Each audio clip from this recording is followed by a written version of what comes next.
Jalan salib yang disebut Via Dolorosa atau Jalan Penderitaan merupakan salah satu prosesi yang dimaknai sebagai bentuk penghayatan dan refleksi akan penderitaan dan kebangkitan Yesus Kristus.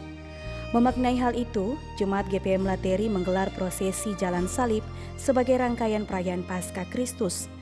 Melalui panitia hari-hari besar gerejawi, prosesi Jalan Salib diikuti oleh semua warga Jemaat GPM Lateri. Mereka berjalan bersama-sama menyusuri rute yang telah ditentukan sambil berdoa dan merenungkan kisah-kisah dalam perjalanan Yesus Kristus menuju penyaliban. Dalam prosesi Jalan Salib menggambarkan di mana Yesus Kristus disiksa, dicambuk, dan memikul salib sebelum digantung di tiang kayu salib di Bukit Golgota.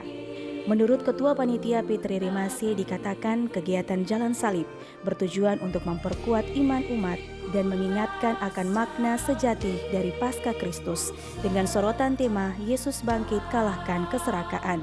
Kegiatan Jalan Salib ini diakhiri dengan ibadah malam Paskah yang dihadiri oleh seluruh umat Jemaat GPM Lateri.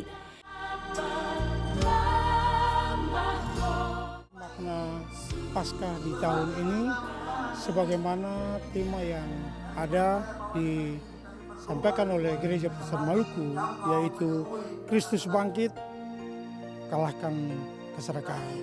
Ini sangat bermakna dalam kehidupan pribadi, di mana dengan adanya kebangkitan Kristus itu dapat menghancurkan segala keserakahan yang ada dalam diri kita.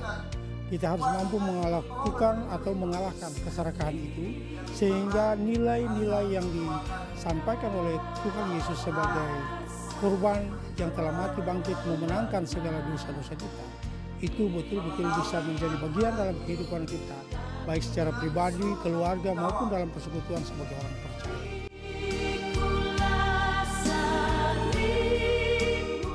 Jemaat GPM Lateri bersama-sama memperingati kebangkitan Yesus Kristus dengan penuh sukacita dan syukur atas kasih dan pengampunan yang diberikannya kepada umat manusia. Tim Liputan melaporkan.